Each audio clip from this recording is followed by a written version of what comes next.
The Debrief is a production of faculty at the National Security Affairs Department at the U.S. Naval War College. The views presented here are those of the speakers and do not represent the positions of the Department of Defense or any of its components.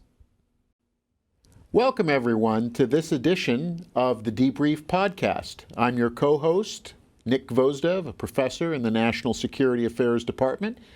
This podcast is a production of the National Security Affairs Department of the U.S. Naval War College, dedicated to looking at contemporary national security issues. I'll be joined today by Professor Kate Walsh, also of the National Security Affairs Department. We will be discussing the role of Congress. And as always, in our conversations, we'll be reflecting our own personal assessments and views of this question, and what we say today does not reflect any official position of the U.S. Naval War College, the U.S. Navy, or the U.S. Department of Defense. And with that, Kate, welcome to the Debrief. Thank you for having me. So, many of our students often prefer being in the executive branch. There's a clear chain of command from the president on down. Sometimes they think that Congress is something that really doesn't touch them until they turn around and realize everything from the budgets that keep us open to being promoted, to the rules and regulations that we operate under, even perhaps at some point in their careers being called before Congress to testify. Can you give us a sense of the role that Congress plays in national security affairs? Sure. You've alluded to it already, but Congress is very powerful. Article 1 lays out, particularly Article 1, Section 8, lays out Congress's powers. They are powers that Congress shall have, and the word shall matters in legislative terms. And those powers are numerous, and including the, as you know, the elastic clause, to make all shall make all laws that are necessary and proper, and that includes the power of oversight over the executive branch, for one.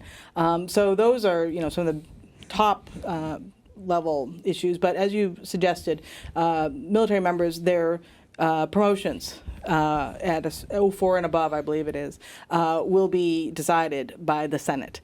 They will be host to congressional delegations, CODELs, or staff delegations to their combatant command or wherever they may be billeted. Also, GAO, the General Accountability Office, does investigations, and they may come to visit. And so they're coming to investigate something that Congress has tasked them to do. You may get inquiries from Congress via the Office of Legislative Affairs, as you suggest, for testimony, for other matters that if you're a representative or a senator, your constituents have in some way gone to their representative or senator with an issue, and you'll get inquiries from a congressional office about whatever the issue is, often veterans issues. If you want veterans benefits, all of this comes from Congress. So basically, DOD, including all the military members, but also civilians, has nothing, no money without Congress. So exceptional powers, and even if you don't feel it every day, they're in the background. When you were speaking about money, and oftentimes the president will make a request, why is it that Congress just doesn't simply take the president's request and run with it? Can you perhaps give us a sense about the president asking for money or asking for legislation, but what actually happens in the process and why the final outcome may look a lot different than what the president initially requested? Sure. Well, the executive branch used to not even have a role. That Congress, prior to World War I, would do all of the appropriations and decide what the executive branch would get.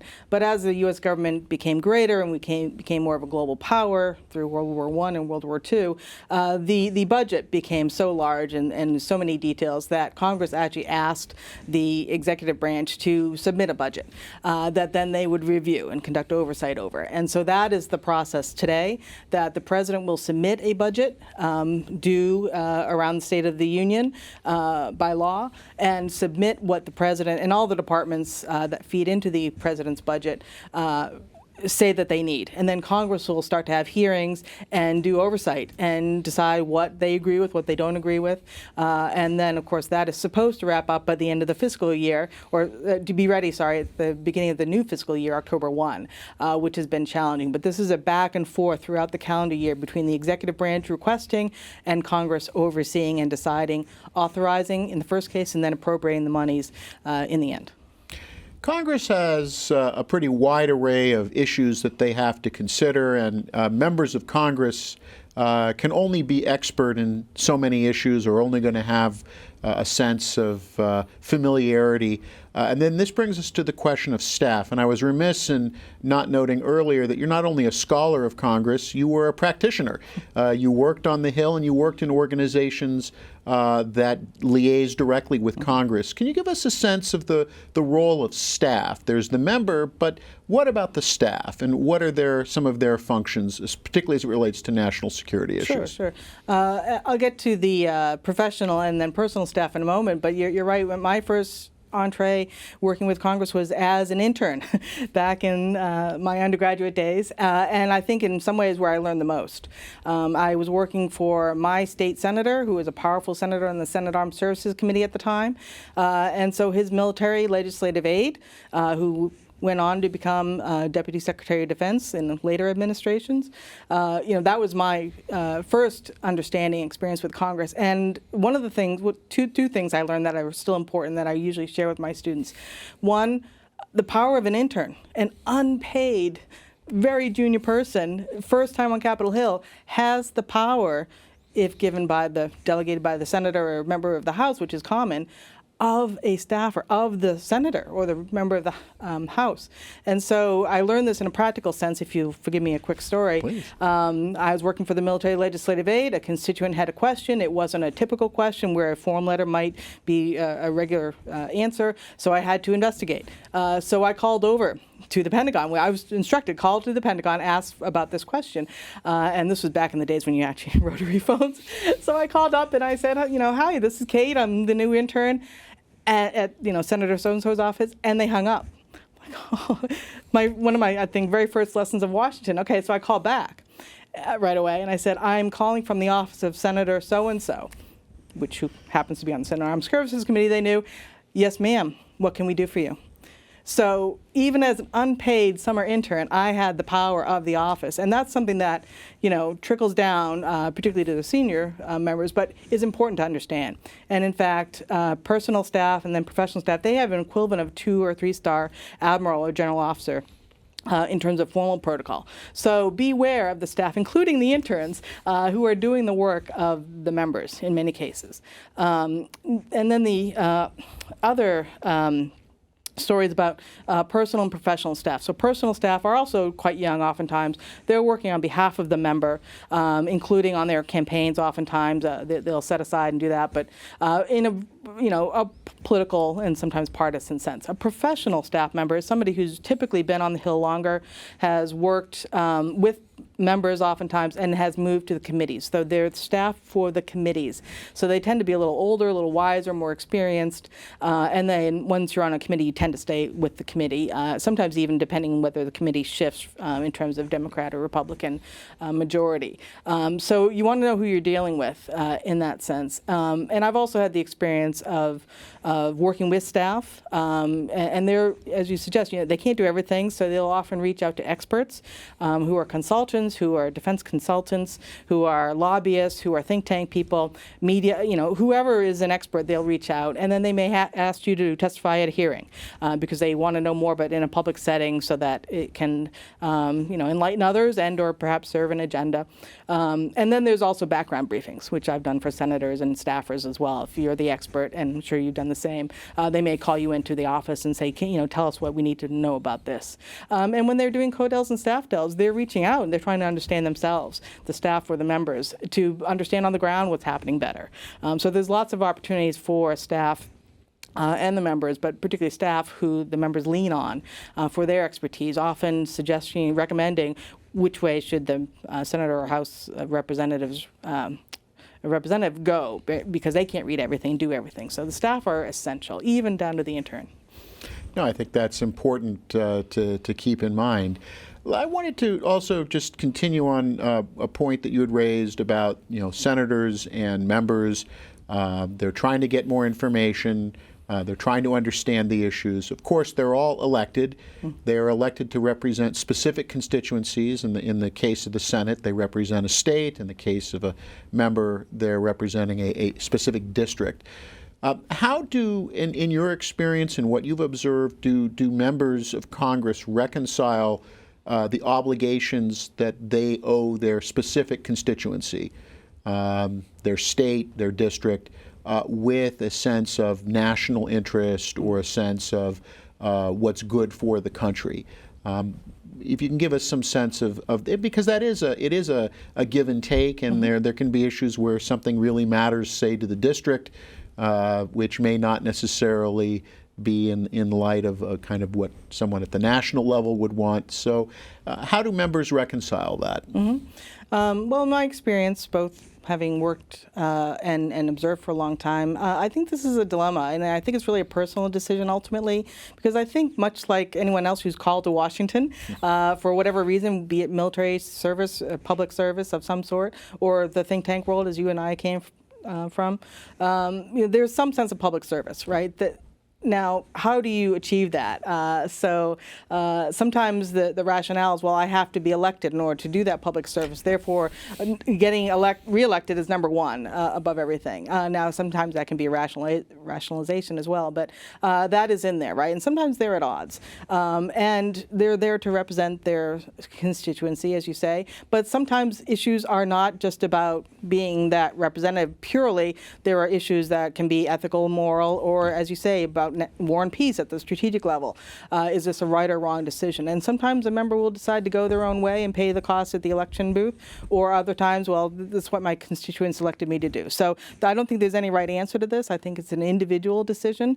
But generally, they're there to reflect their constituency. And if there are issues, I know, if there's issues that come into an office, any office on Capitol Hill is going to be very sensitive to those inputs, whether they're, in the old days, written letters or postcards, to today, emails and other things that are digital, social media, and so on. They literally count, right, what comes in from their constituents, and get a sense of how passionate is it. Is it, a campaign, or is it more organic than that, right? So they're trying to sense from the constituency and then make their decision. But if you had to prioritize a list of things that are important, which one gets number one may change on any given day. There's a lot of top issues. Public service is one, re-election is another, and then doing what you've been sent to do is a third, and sometimes those can flip.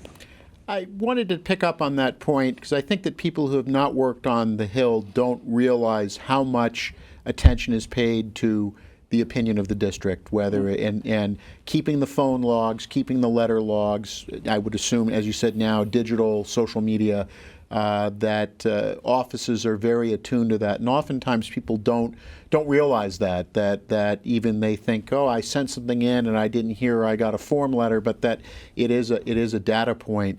And that sort of leads me to maybe bringing it back to our students, that there are things that they don't know about how Congress works, but to maybe put it in a more direct way, what's the advice you'd give, particularly to serving members of the military, to our students, about pitfalls or mistakes they may make when they're interacting with a co-del or a staff del, or they're asked to do something in relationship to a member of Congress or to the staff? Can you maybe give a checklist or some best practices so that members, our students, when they leave Newport or they leave whatever institution they happen to be at, can avoid rookie mistakes in dealing with members, and just your own anecdote about being hung up on until you changed your intro on the phone is very instructive. Yeah, so. Well, it was a lesson in power, right? It wasn't mine. I hadn't changed, but how I represented myself, and the fact that you have derivative power or delegated power in Congress because of small staffs, because the staff relies, the member relies on the staff so heavily. That's why. So the first lesson is never dismiss anyone who's calling or communicating from Capitol Hill, because they're doing it in the name of the member, even if they're an unpaid intern. So that is a lesson, and I was on the good end of that one. I've been on the bad end of a lesson as well, that coming into government, you can't just communicate with Congress. So I used to be able to without checking with anyone. Now, of course, there are processes in place because Congress is so powerful that particularly DOD, but all of government, has people specifically tasked with engaging with Congress. Essentially, don't screw it up. For us, it's the Office of Legislative Affairs, and I, even at the War College with our academic freedom, we have relations through them. So I don't call Capitol Hill directly. I call the Office of Legislative Affairs, and they will communicate with the member of Congress. And we go to Congress, to the Senate Armed Services Committee every year now with our National Security Affairs trip, for instance. And so to set up that trip, I can call everyone else in Washington, but I can't call Congress directly. And that one I learned the hard way, but because I visited a former student and found that was not the formal process. But so yes, dealing with Congress, OLA is your assistant and your liaison likely. And there's an OLA representative at every level of command, in the Pentagon, all the way down to the commands and below. So they're the people who will help you, whether it's testimony or any questions that may come. And then the other, I reference protocol again.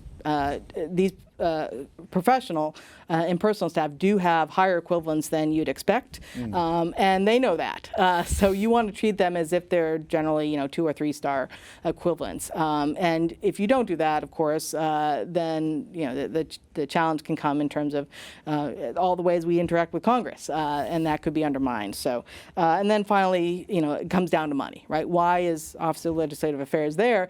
Because DOD has nothing, no money, without Congress. And Congress is reaching out to you, and you want to, of course, try to put your best foot forward, as well as, be honest, right? So the purpose of some of those co-dels and staff dels is not, I think we often get this sense of, well, they're just out there having a trip, or there's something else at play, but fundamentally they're trying to get information in the field, which they're not necessarily going to get in Washington.